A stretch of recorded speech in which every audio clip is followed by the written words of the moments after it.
Mavericks showed us the best case, worst case scenarios in loss to the Suns.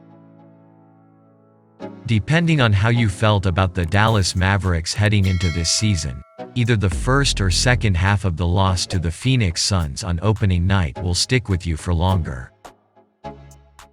If you think the Mavericks can take the next step after their 52-win Western Conference Finals run from a season ago, that first half was awfully tasty, wasn't it? Just about everything that was predicted to go right for the Mavericks did. Luka Doncic looked incredible and in peak condition. Spencer Dinwiddie was more than capable as a secondary playmaker. The key pieces of the surprising defense from last season all still looked locked in, with Dorian Finney-Smith, Reggie Bullock, Maxi Kleber, and third-year forward Josh Green making things hell for the Suns in the first 24 minutes. Big trade acquisition Christian Wood was as advertised, and while he only had 9 points in the first half, his ability to disrupt in the pick and roll, get to the foul line, attack off the dribble, and find cutters and shooters as the roll man was exquisite. However, if you think the Mavericks were going to take a step back after losing their second-best player Jalen Brunson and failing to shore up their perimeter weaknesses, well, just look at that second half. Dinwiddie picked up his fourth foul quickly in the third quarter, and the Mavericks slowly wilted as Doncic was forced to do it all for the entire period. Tim Hardaway Jr. unfortunately picked up where he left off last season and thrust into more minutes earlier into the half than expected thanks to the Dinwiddie foul trouble. Things snowballed as the Suns preyed on Doncic having to create everything. The Suns' defense stayed home on shooters, contested Doncic better at the rim, and the Mavericks' offense suffocated.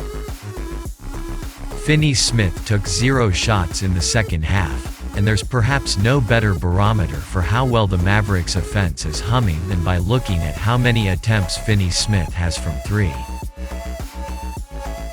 Wood still looked good, but coach Jason Kidd didn't trust him enough in the fourth quarter. JaVale McGee looked like, well, JaVale McGee, and the Josh Green hype train stayed stuck in its station as he finished with 1 point and 0 field goal attempts for his entire 18-minute night.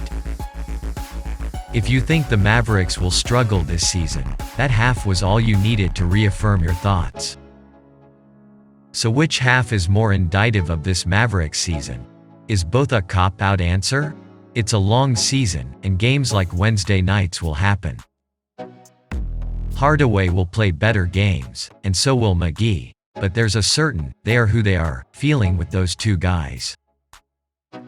Dinwiddie's fourth foul was such a killer, as the starters with Hardaway in Dinwiddie's place was a -4 in just under 4 minutes.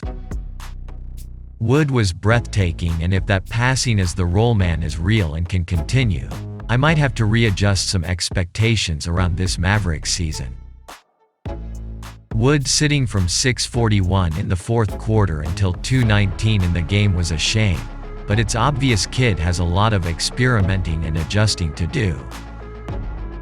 Much like with Reggie Bullock last season, Kidd will have to figure out what works best with Wood and what lineups and rotations he wants to stick with. You could practically see Kidd's gears turning in real time on the floor as he tried a few minutes with Wood as the lone big, but then paired him with Maxi Kleber for a lot of minutes because of Wood's defensive issues.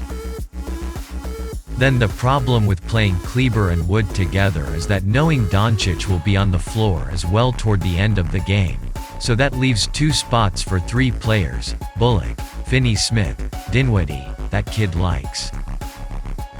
There were times where Bullock and Finney-Smith were the 2 guys with that 3-man grouping, but predictably the offense stalled as Doncic had to do everything.